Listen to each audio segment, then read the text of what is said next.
See, no thank you. That's Sandro Diaz. What are we even doing? So this is a world record of guys going down the side of a skyscraper and then flying into a bunch of foam squares is what that is. Have a nice weekend.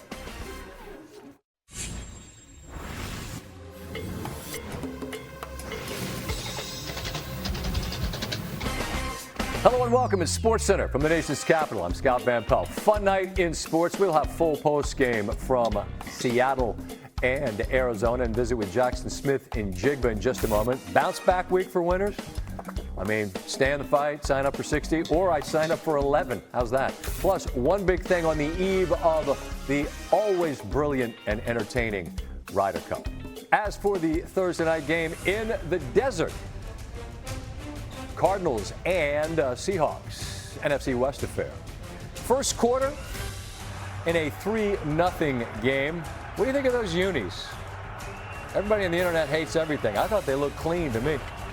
3-0. What a beautiful, beautiful toss to A.J. Barner. Run it. Sets up the ability to find your tight end, A.J. Barner. It's 7-3. Oh, this is the story of the early going for Marvin Harrison Jr. Such a talent coming out of Ohio State. Bobbles it. Ernest Jones, the fourth, is able to intercept. In traffic, you see 4 different Seahawks there, and when Harrison cannot secure it, Seahawks have the ball. Cardinal defense, though, stiffened. They force a punt. So it's 7-3 Seattle. Backed up on the shadow of their own goal line. Darnold rolls, tosses, play made. Alaya Arroyo, gain of 32. Very next play, Darnold. Clean pocket, clean middle of the field. Show them your wheels 1-4. Hit the deck. Big back-to-back chunk plays. Then it's Zach Charbonnet. Couldn't go against the Saints, but healthy enough with a little help from his friends. Into the end zone. Seattle with 14 straight points. It's a 14-3 lead. Under 4 to go in the third, it's 17-3. Kyler Murray, Harrison with a grab on the sidelines.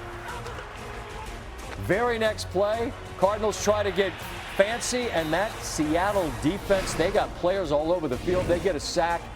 Cardinals drive stalls. They get a field goal. 20-6 in the fourth. Murray needs to make a play, and there are the wheels. Gains a bunch down the sidelines, 29 yards, in fact. Later in the drive, put him in the slot, make a move, and what a toss, what a catch from Harrison. Again, the reports of his demise greatly exaggerated. Young man is so talented, and it's suddenly a 7-point game. Now 3rd and 6. What a toss, what a catch. It's Jackson Smith in Jigba, one of his 4 catches for 79 yards. Now, the attempt from 53, Jason Myers, and it's pushed wide, and it's one of those games you're watching, and suddenly you realize Arizona's a score away from tying this thing. 4th and 4, pressured. This is an incredible catch. Michael Wilson just kind of puts the hand up, bobbles it, and secures it. The drive continues. Now 3rd and 9. Greg Dortch with some room on the move. First down. Later in the drive, it's another 3rd down. And it's another Harrison catch. 6 for 66 in this one. 2nd and goal. It's an interesting situation where you've got timeouts and time to manage. Timeout was actually called by Seattle prior to this play, and that's Emari Demercado. And the Cardinals have tied this game up. This new dynamic kickoff's been really fascinating because there have been way more kickoffs, but it has to land past the 20. That lands just short of it, which means the drive starts from their 40. And from there, this connection again. JSN from Sam, gain of 22. They initially said he was inbounds, said he was out of bounds, which allowed Seattle to save its timeout. They were able to run the ball, move it forward. This Myers kick, this time from 52, is good. And so the Cardinals come all the way back to tie, but it's Seattle who leaves this game at 3 8-1, and they are now 9-1 on the road since Mike Macdonald took over as the head coach, including 8 consecutive road dubs, the longest active streak in the NFL. 5th head coach in NFL history to win 9 of his first 10 on the road, and there's some pretty handsome company there in terms of all-time greats. As we look at the final score and we say hi to Damien Woody. Damien, we're watching this game. Everybody at home is watching this game. Yeah. When it's 20-20, that score bears no reflection on the game we've been watching. And we're watching Kyler, and it's 20-6, and man, the body language is a mess. And this game turned so drastically, didn't it? Scotty, we were in the room, and we were like, they are dead. Done, over with.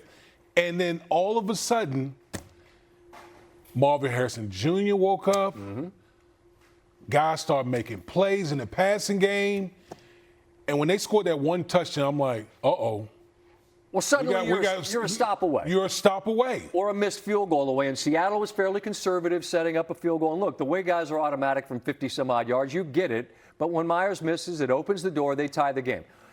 All of this is fine and good because Seattle wins this game. And in the National Football League, we're going to hear Coach Macdonald. I bet he's going to say we got some stuff to clean up.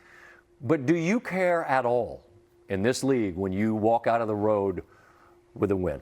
No, because I'd rather clean up after win than after loss. You got a on-the-road divisional opponent. Sometimes it's going to be ugly like that. But at the end of the day, they won the game. They made just enough plays to come out and win this ball game. All credit to the Cardinals for giving themselves a chance to get a stop and get a win. All credit to Seattle for driving after that short kick. And again, I think the dynamic kickoff thing's actually been... It's been great. The early returns have been fantastic because we've gotten what the league wanted, which is they made it a play again where people are returning kicks. But if you land it short, you start at the 40, you're, as we saw, one completion away from being in scoring position. Absolutely. With the way these kickers are making kicks from, like you said, 50-plus, 60-yard kicks these days, that was a huge error by the Arizona special teams. And Ryland's kick, as you see, it's quite literally less than a yard shy, and that equals a 40-yard chunk for Seattle. This defense for the Seahawks, we saw them a week ago against the Saints team that we understand is fairly limited. Yeah. But they make plays in this game, gave up some points late, but what do you like about Macdonald's defense? Well, his background, he's come from the Ravens, so you're looking at a version of the Baltimore Ravens, defense. Not the version this year, but when they've been good. They have players all over the board on all 3 levels. So they're a very talented ball club, and they're very well coached. And so this Seattle team, particularly their defense, they're going to give a lot of teams problems. Yeah, I think that you look around the National Football League, and I think top to bottom, the West, it's one of those. There's no bums in this division, which is why you've told us this for years. We've been doing this. What did Coach Belichick say about divisional wins? Kind of worth 1.5. 1.5, yeah. Well, and on the road, maybe worth even more than that. And so Seattle will go home. They take on a Tampa Bay team. They play Philly this week in a game you and I will discuss later. But very early on, 4 games into a 17-game season, would you say that Seattle is a team that you believe we'll be talking about potentially being a playoff team come the wintertime? Absolutely. We've seen Sam Darnold play really good football coming over from the Minnesota Vikings. And defensively, they've been outstanding. And look, Scotty, when you talk about a coach that has won 9 wins on the road in 8 straight. 8 straight. That is phenomenal as a coach. Right. Yeah. And this is, road wins tough to come by, particularly in the division, because one of the teams who's going to leave this night at 3-1, and it looked for all the world like it was going to be Seattle for much of the night. But as you explained to me time and time again, there's no pictures on the scorecard. A W is a W in this league, correct? Correct. All right. Jackson Smith and Jigma is going to join us right now, and I can say welcome back to the show. Hey, it's Scott Van Pelt. You and I visited up in your place with the 12s when you went to the end zone late against Philly a couple years ago. Thanks for taking a moment. Damien Woody and I were just discussing your victory. You guys are rolling, and then all of a sudden we look up and we're like, how the hell is this a tie football game? What's the mentality on your guys' bench when you realize after that short kickoff, we probably need one play, which you made, to make a field goal and get out of here with a dub? What's the conversation on your sideline?